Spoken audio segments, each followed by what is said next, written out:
নমস্কার বন্ধুরা, চন্দ্রযানের সাফল্যকে স্বীকৃতি আন্তর্জাতিক সম্মান ওয়ার্ল্ড স্পেস অ্যাওয়ার্ড পাচ্ছে ইসরো। আগামী 14ই অক্টোবর ইতালির মিলানে আয়োজিত এক সম্মেলনে ইসরো পেতে চলেছে এই পুরস্কার। ভারতীয় মহাকাশ গবেষণা সংস্থা ইসরোর মুকুটে জুড়তে চলেছে নয়া পালক। চাঁদের দক্ষিণ মেরুতে প্রথমবার পা রাখা চন্দ্রযান 3-এর সাফল্যকে সম্মান জানিয়ে ইসরোকে দেওয়া হবে ওয়ার্ল্ড স্পেস অ্যাওয়ার্ড। আগামী 14ই অক্টোবর ইতালির মিলানে আয়োজিত হতে চলেছে 75তম আন্তর্জাতিক মহাকাশ যাত্রী সম্মেলন। সেই অনুষ্ঠানে ইসরো হাতে এই পুরস্কার তুলে দেবে ইন্টারন্যাশনাল অ্যাস্ট্রোনটিক্যাল ফেডারেশন। গত বৃহস্পতিবার ওয়ার্ল্ড স্পেস অ্যাওয়ার্ড প্রাপক হিসাবে ভারতীয় মহাকাশ গবেষণা সংস্থা ইসরোর নাম ঘোষণা করে এই আন্তর্জাতিক সংস্থা ইন্টারন্যাশনাল অ্যাস্ট্রোনটিক্যাল ফেডারেশন।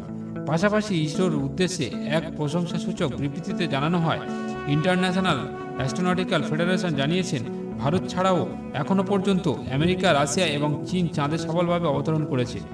তবে ইসরোয়ের এই মিশন চন্দ্রযান 3 বৈজ্ঞানিক পরীক্ষা নিরীক্ষা এবং সাশ্রয়ী ইঞ্জিনিয়ারিংয়ের এক অনন্য উদাহরণ।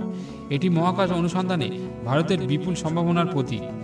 ফেডারেশন জানিয়েছেন যে চন্দ্রযান 3 চাঁদের গঠন এবং ভূতত্ত্বের অদেখা দিকগুলি প্রকাশ করেছে বিশ্ববাসীর সামনে, যা আগামী দিনে মহাকাশ গবেষণা এক নয়া দিক খুলে দিয়েছে। দ্বিতীয় চন্দ্রাভিযানের আংশিক সাফল্য পেয়েছিল ভারত। সেবার লক্ষ্য পূরণ ব্যর্থ হলেও 2023 সালের 23 আগস্ট চাঁদের দক্ষিণ পৃষ্ঠে সফলভাবে অবতরণ করে চন্দ্রযান 3। প্রতিটি ভারতবাসীর কাছে যা ছিল এক ঐতিহাসিক মুহূর্ত। গোটা বিশ্ব সেদিন ভারতের ইসরোর সাফল্যের জয়গান গায়।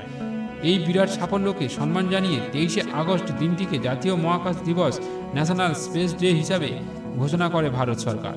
সেই সাফল্যের এক বছর পর অবশেষে বিশ্ব মঞ্চে সাফল্যের স্বীকৃতি পেতে চলেছে ভারতীয় মহাকাশ গবেষণা সংস্থা। যদিও শুধু চন্দ্রযান 3-তেই থেমে নেই ভারতীয় মহাকাশ গবেষণা সংস্থা। এরপর চন্দ্রযান 4 মঙ্গল অভিযানের পাশাপাশি 2040 সালে চাঁদের মাটিতে মানুষ পাঠানোর লক্ষ্যমাত্রা নিয়েছে ভারতের গৌরব ইসরো। তো বন্ধুরা, এটা একটি সুন্দর ছোট্ট তথ্যমূলক ভিডিও ছিল।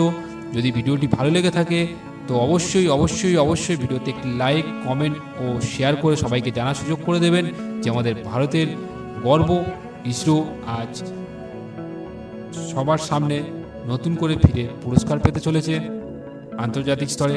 তো বন্ধুরা, যদি ভিডিওটি অবশ্যই ভালো লাগে তো অবশ্যই করে একটা লাইক করবেন এবং সাবস্ক্রাইব করে বেল আইকনটি বাজিয়ে আমাদের পাশে থাকবেন এরকম ধরনের আর নতুন নতুন ভিডিও এলে সবার আগে দেখার জন্য।